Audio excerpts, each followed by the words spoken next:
Medical college ആശുപത്രിയിൽ ചികിത്സയിൽ കഴിയവേ 3 വയസ്സുകാരി മരിച്ചു. ആശുപത്രി അധികൃതരുടെ ഗുരുതരമായ ചികിത്സാ പിഴവാണ് കാരണമെന്നാരോപിച്ച് മാതാപിതാക്കൾ. കോട്ടയം മെഡിക്കൽ കോളേജിലാണ് സംഭവം. കട്ടപ്പന കളിയിക്കൽ ആശ അനിരുദ്ധിന്റെയും വിഷ്ണു സോമന്റെയും മകൾ അപർണികയാണ് മരിച്ചത്. കഠിനമായ വയറുവേദനയെ തുടർന്നാണ് കുട്ടിയെ കോട്ടയം മെഡിക്കൽ കോളേജ് ആശുപത്രിയിൽ എത്തിച്ചത്. പ്രാഥമിക ചികിത്സയും പരിശോധനയും നടത്തി. എന്നാൽ കാര്യമായ കുഴപ്പമില്ലെന്ന് നിർദ്ദേശിച്ച് ആശുപത്രി അധികൃതർ മടക്കി അയച്ചുവെന്ന് മാതാപിതാക്കൾ പറയുന്നു. വീട്ടിലെത്തി മരുന്ന് കഴിച്ചിട്ടും അസുഖത്തിന് കുറവുണ്ടായില്ല.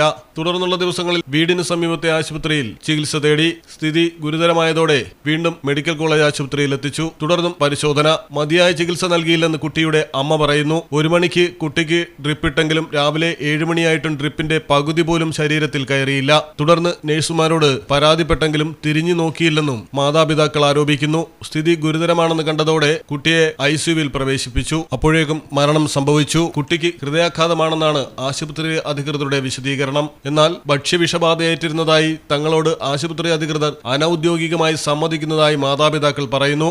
സംഭവത്തിൽ കട്ടപ്പന പോലീസിൽ പരാതി നൽകിയിരിക്കുകയാണ്. വിദഗ്ധ ഡോക്ടർമാരുടെ നേതൃത്വത്തിൽ പോസ്റ്റ്മോർട്ടം നടന്നതിനു ശേഷം മാത്രമേ മരണകാരണത്തിൽ വ്യക്തത വരൂ.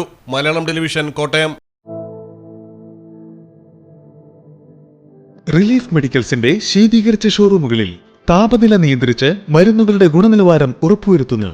ലോകോത്തര ബ്രാൻഡുകൾക്ക് മികച്ച ഓഫറുകൾ റിലീഫിൽ മാത്രം.